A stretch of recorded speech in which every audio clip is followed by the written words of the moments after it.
Well, welcome back to another F1 video for today. Happy Saturday. Happy Saturday. We are indeed back with some Heartbreak. Listen, we have all had our heart broken before, man. I just got my heart broken. I just played 2K24 and I lost. It sucks. It sucks. But anyway, hope you guys are doing good. Doing very, very well. Some of these moments we see, we're probably going to know about because some of the stuff we already witnessed or just we know about just in general. So shout out to Untold F1. All credit goes to him. We are going to check it out. We are going to see what's on. As always, don't forget to like and sub as well. We are new to the channel. Let's start. Let's start, man. Let's start. These are the most heartbreaking moments in F1 history. That is like, you know. I would have been even along with this embassy, but anyway, thank you. Oh no, And we gotta start with Lando Norris, because what he went through was simply heartbreaking. After earning pole position at the Russian Grand Prix, Lando was about to win his first F1 race. But unfortunately, disaster happened. At its wettest, you can see the rain signs there. Lando, what do you think about it, Inter? What do you think about it in Inter? No!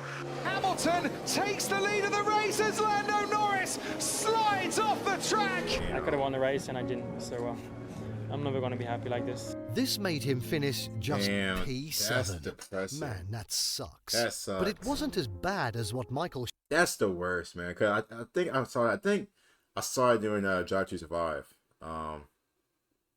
Damn.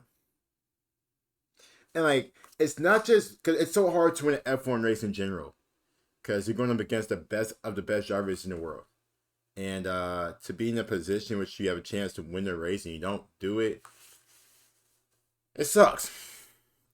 It sucks because it's just like, damn, like I did everything I was supposed to do, like what Lando did, and then when it comes to the like, that's why like whenever it rains in F1, like one thing I've noticed that's the most hardest and trickiest to like really like figure out.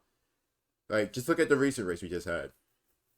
You know, I think Italy or the Dutch Grand Prix, but it was raining and like having to make that decision of going to like full wets or like intermediates. It's tough, and the one bad mistake can mess up your whole race, man. Had to go through.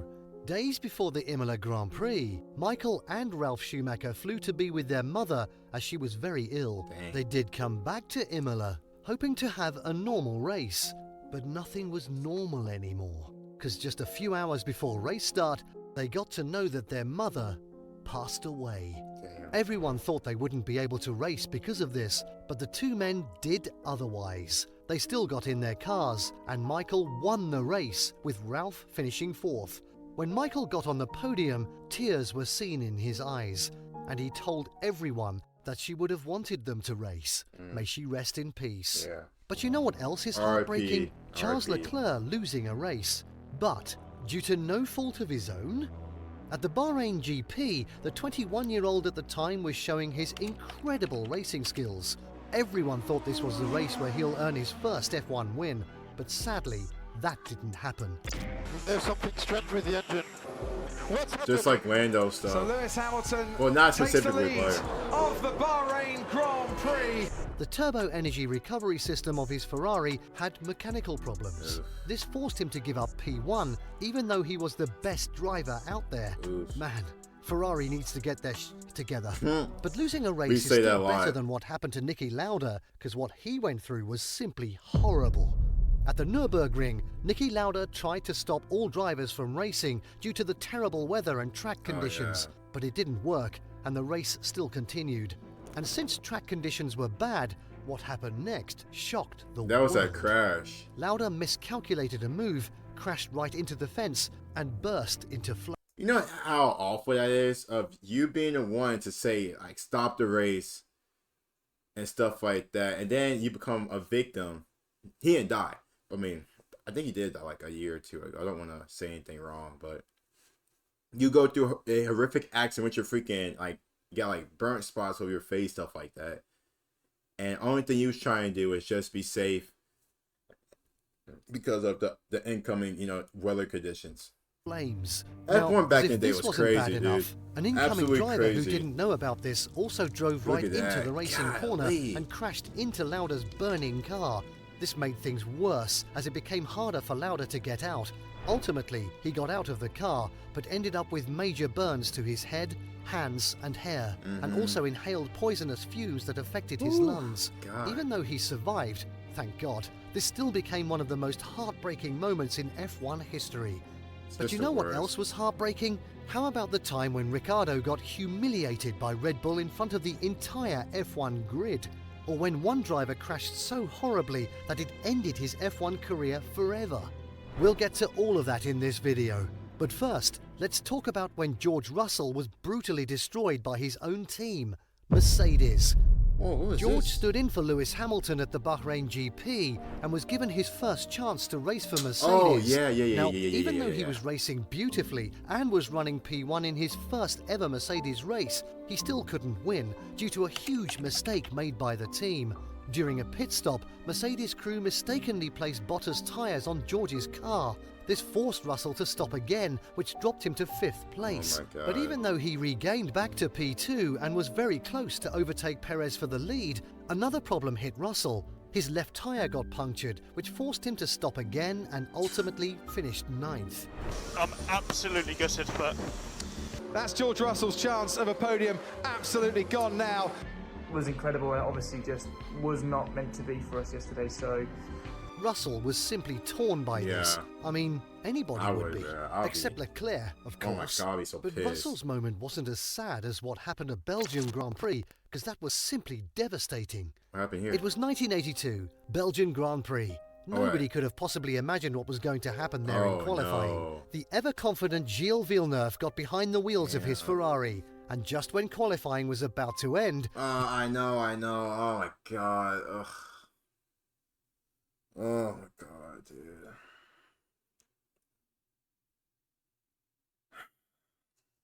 Damn, I know, man. Gilles, who was testing his last set of qualifying tyres at full speed, crashed right into another car in a horrific manner. His Ferrari flew into the air and then somersaulted violently. Anyone who saw the wreckage knew it was the end. And Damn. since Gilles was badly injured, he did pass away 7 hours later. Nothing about that weekend mattered anymore, as a rare gem was lost forever. But you know what else was He's on his heartbreaking? last The set, moment man. when Red Bull His last humiliated set. Ricciardo in front of the entire F1 grid. It was 2016, Monaco GP. Daniel Ricciardo had earned pole position and was the favourite to win. The race started under rain, but later it stopped, which naturally made every driver come into the pits to get on the slicks. Since Hamilton was P2 and had switched his tyres a couple of laps before Ricciardo in order to undercut him, the Bulls were under pressure. Yeah. And so that pit stop became Ricciardo's worst nightmare. They haven't got the tyres ready. The tyres aren't ready. The tyres weren't ready. Super soft tyres. Hamilton took the lead and won the race. This created something which was never seen before, the angry side of Daniel Ricciardo. He was furious with the team, but was torn as well. Not even torn. I would have been just pissed off. You cost me a chance. What do you mean the tires aren't ready? You have one job. One job. Is to take out tires from my car and then out. That's it. That's it. Or change the front bumper or stuff like that. Listen, they're human, so I get it happens, but golly, man. But in 2018, I would've been all of like, this changed, as Ricciardo finally got redemption. Hey. Today in Monte Carlo, it's redemption day for Daniel Ricciardo. He wins the Monaco Grand Prix. So I finally feel like the redemption has arrived. Now that's some good racing. But at least Ricciardo got to have his redemption, That's unlike hard. the other Red Bull driver who couldn't and was even forced to leave F1. Everybody knows who Helmut Marko is, but what you might not know is that he used to be a world-class racing driver. He had won the 24-hour Le Mans twice in a row, along with his F1 career going strong. But then at the French GP, everything changed. Marko was racing well when suddenly a stone launched by the vehicle ahead of him flew right through his visor and into his left eye. Oh my This God. briefly made him unconscious, but was still lucky enough to be pulled from the car. Although Marko's life was saved, the final verdict was still sad. And after several weeks of intense pain, it was revealed that Helmut Marko would never race again because his left eye couldn't be saved. Man, that's heartbreaking. That's awful. But you know what else is heartbreaking? The moment when this next driver lost the championship in the worst possible way. That's awful. Throughout 1986, Nigel Mansell was one of the favourites to win the F1 driver's title. Even on the final race day, Nigel himself was convinced that the championship was his, even though Alain Prost and Nelson Piquet were also fighting for the title with only a few points behind. Nigel, along with Ayrton Senna, Nelson Piquet, Keke Rosberg and Alain Prost, were at the forefront of the race. I was calling At a Kiki. point, Mansell got in the lead. The race was going well for the British driver, and the championship title was just a few laps away. But sadly, that didn't happen. On the 65th lap at 180 miles per hour, his tyre blew up. Oh yeah, we and know about in just this. a millisecond, Yeah, we know about Nigel that. Mansell's championship chance was over. We know about that. This broke Nigel, who even looked close to tears after the race. Man, that sucks.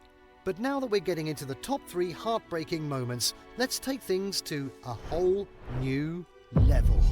I think, like, regarding, like, losing, like, same thing with, like, you know, what we've seen with, like, Lando, what we've seen with Danny Rick, obviously Nigel Mansell, like, losing a race, but more bigger, a championship, off of, like, a blown tire or a simple mistake. You know how awful you have to feel? Especially a championship. A championship. You worked all year, winning races, doing what you need to do to just finish in a strong position to clinch it. Then your tire goes out. I'll be depressed. Because to me, I feel like it's just so much blame you're putting on yourself. Like, why that happened? How can I prevent that? How can I prevent this? And it's like, was this my best chance? Because for, like, a lot of people, that may be their best chance to win it. And after that, you know what I mean? That's it. Like, that's the thing about Formula One. Like, I'm talking like I'm a damn, 10-year expert. But that's one thing I've known. Like I said, I've noticed about F1. Like I said earlier, it's hard to win it. It's hard to win it, man. But to lose a championship, like the time when a brutal crash ended the career of one of the best drivers in F1 history. Robert Kubica had so much potential and was even considered for the driver position of Ferrari, but all of that went away when he got involved in a crazy incident in 2011. The then 27-year-old was participating in the Ronde di Andorra, a minor rally in Italy, and shortly after the race started, he got involved in a high-speed incident as he crashed into a barrier near the church wall. This incident was so brutal that it took the rescue team about 1 hour to get him out of the car. Some reports even showed that the barrier pierced through the car's footwell into the cockpit. Due to this, his arms and legs were badly fractured, and it took several surgeries to rescue them. Although he was saved and made an inspiring return to the grid in 2017, he wasn't the same anymore, as his performance level was way less than before. Imagine, if only he didn't have the incident. But you know what else was heartbreaking? The moment when Lewis Hamilton lost something big, which he can never forget. Hamilton was closing in to get the 2016 championship, and since he had 6 races remaining, he was supposed to have no issues winning that year's title. But all of that changed at that year's Malaysian Grand Prix. Hamilton was leading the race, even to his surprise, as he had issues with the car. But nevertheless, he was still glad to be ahead. Sadly, that wasn't for long, because at the end of the race, his car's engine failed and was forced to retire. There's a fire at the back of that Mercedes car. That puts a bit more relevance on that. Just devastating, doesn't it? This left Hamilton angry, but even more heartbroken. Because what made it worse was that this loss made him lose the championship as well, since the final difference was only 5 points. It has all gone terribly God, I hate it. All those points disappear when you work so hard to get them. Man, if he only had no car issues. But at least Hamilton lost due to problems with the car, unlike this other driver who even though did everything correct. Still, I ain't trying to lose. Like, I mean, it wasn't my mistake. It was a car's, it was a car, but still, like, ugh. Still lost the championship. Ferrari's Felipe Massa and McLaren's Hamilton were the strong contenders for 2008 championship, and since the championship went down to the final race, Massa was determined to win it, one of the reasons being it was held on Massa's hometown. Brazil. Oh yeah, Brazil. So right from qualifying to the race performance, Oh, Massa was I on got fire. cheated. He finished on pole and was performing spectacularly during the race. Massa was ahead most of the time in Sao Paulo, and ultimately he finished first. His family, fans, everybody cheered so loud that it became one of the race highlights of its own. The Brazilians jubilated because they assumed Massa won the championship, but that celebration lasted only 39 seconds, because what they didn't realise is that on the last lap, Hamilton gained a position and finished 5th. Wow. This gave him the sufficient points he That's needed crazy. to win the Last title. lap. Victory had never been this short before. Although Hamilton did nothing wrong and won it fair and square, Massa understandably was heartbroken. But still, he took it like a champ, and like a great warrior he is, he thanked all his fans for the support he got over the years. I would have been even won with the championship, but anyway, thank you. He deserved it just as much as Hamilton did. Now that's sportsmanship. But look, I know this got a little emotional. So to change the mood, you gotta watch the craziest moments in F1 history. Like the moment...